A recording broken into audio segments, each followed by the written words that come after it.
Hi friends, welcome back to Charles SciTech. In today's video, we'll do the Geekbenchmark 5 score comparison between the iQOO 7 versus the Realme GT smartphone. As you can see, the iQOO device which has got the Snapdragon 870 chipset and the Realme GT has got the Snapdragon 888 processor. Let's see friends how much difference we can actually expect between both phones in terms of the Geekbenchmark score, single core and the multi-core difference. That is what my main point of making this video at this moment.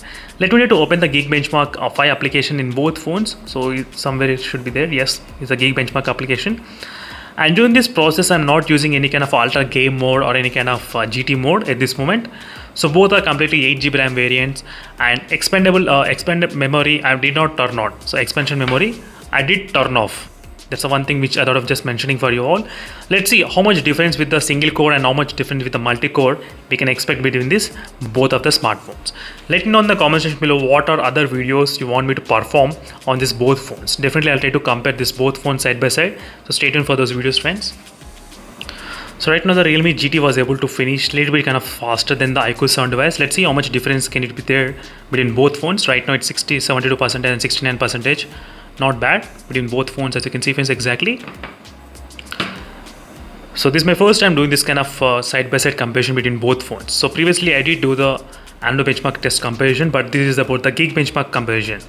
So which I'm really interested to see single core performance and the multi-core performance, how much difference it actually makes between this both of the devices.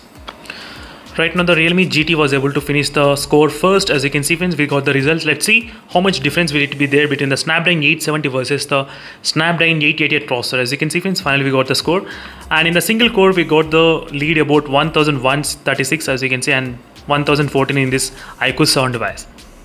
And in the multi-core we got about 3423 and 3480 in this Realme GT. Not bad. In both single core and the multi-core, there is a slight difference in the multi-core, but little bit kind of huge difference in the single core. Not bad, as you can see. So all these are the results comparing both phones in terms of the Geekbenchmark. In case if you have any other queries, let me know in the comment section below, friends. And thank you for watching this video, and see you in the next video, friends. Stay tuned for more updates. Meanwhile, signing off. Bye.